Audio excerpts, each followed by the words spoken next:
ನಮಸ್ಕಾರ, ನೀವು ನೋಡ್ತಾ ಇದ್ದೀರಾ ಶ್ರೀ ಮಾರಿಕಾಂಬಾ ಡಿಜಿಟಲ್ ಟಿವಿ. ನಾನು ಸೃಷ್ಟಿ ನಾಯ್ಕ್. ಅಪ್ಪ ಮಗನ ನಡುವೆ ಕೌಟುಂಬಿಕ ವಿಷಯಕ್ಕೆ ಜಗಳ ನಡೆದಿದ್ದು ಮಲತಂದೆಯ ಮೇಲೆ ಮಗ ಮಾರಣಾಂತಿಕ ಹಲ್ಲೆ ನಡೆಸಿ ಪರಾರಿಯಾದ ಘಟನೆ ಮುಂಡಗೋಡ್ ತಾಲೂಕಿನ ತಟ್ಟಿಹಳ್ಳಿಯಲ್ಲಿ ಗುರುವಾರ ನಡೆದಿದೆ. ಈ ಬಗ್ಗೆ ಪೊಲೀಸ್ ಠಾಣೆಯಲ್ಲಿ ದೂರು ದಾಖಲಾಗಿದ್ದು ಆರೋಪಿಯ ಪತ್ತೆಗೆ ಪೊಲೀಸರು ಬಲೆ ಬೀಸಿದ್ದಾರೆ.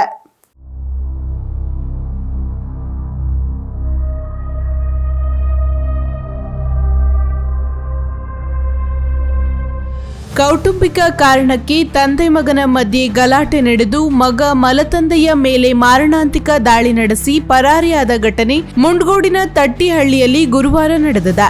48 ವರ್ಷದ ಶಿವಾನಂದ ರಾಮಣ್ಣ ಹಲ್ಲೆಗೊಳಗಾದ ಮಲತಂದೆಯಾಗಿದ್ದು 27 ವರ್ಷದ ಶಿವರಾಜ್ ಪರಸಪ್ಪ ಹಲ್ಲೆ ಮಾಡಿದ ಆರೋಪಿಯಾಗಿದ್ದಾನೆ.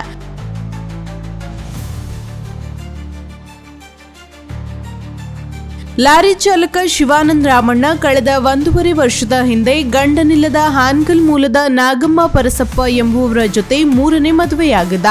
ಶಿವಾನಂದ್ ಹಾಗೂ ಮಲಮಗನ ನಡುವೆ ಮೊದಲಿನಿಂದಲೂ ವೈಮನಸ್ಸಿತ್ತು ಎನ್ನಲಾಗಿದೆ. ಗುರುವಾರ ಅವರಿಬ್ಬರ ನಡುವೆ ದ್ವೇಷ ತಾರಕಕ್ಕೇರಿತ್ತು. ಪರಿಣಾಮ ಶಿವರಾಜ್ ತಂದೆಯ ಕುತ್ತಿಗೆಗೆ ಚಾಕು ಇರಿದು ಮಾರಣಾಂತಿಕ ಹಲ್ಲೆ ನಡೆಸಿ ಸ್ಥಳದಿಂದ ಪರಾರಿಯಾಗಿದ್ದಾನೆ. ಕೊಲೆ ಮಾಡುವ ಉದ್ದೇಶದಿಂದಲೇ ಶಿವರಾಜ್ ಕತ್ತಿ ಬೀಸಿದ ಅನುಮಾನ ವ್ಯಕ್ತವಾಗಿದೆ. ಇನ್ನು ರಕ್ತದ ಮಡುವಿನಲ್ಲಿ ಬಿದ್ದಿದ್ದ ಶಿವಾನಂದನನ್ನು ಹುಬ್ಬಳ್ಳಿಯ ಕಿಮ್ಸ್ ಆಸ್ಪತ್ರೆಗೆ ದಾಖಲಿಸಲಾಗಿದೆ.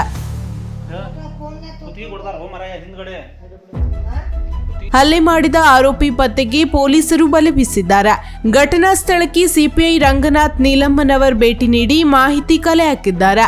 ಇನ್ನು ಪತ್ನಿ ನಾಗಮ್ಮ ಪೊಲೀಸ್ ಠಾಣೆಗೆ ತೆರಳಿ ನಡೆದ ಘಟನೆಯ ಬಗ್ಗೆ ಮಾಹಿತಿ ನೀಡಿದ್ದಾರೆ. ಈ ಕುರಿತು ಪೊಲೀಸ್ ಠಾಣೆಯಲ್ಲಿ ಪ್ರಕರಣ ದಾಖಲಾಗಿದೆ.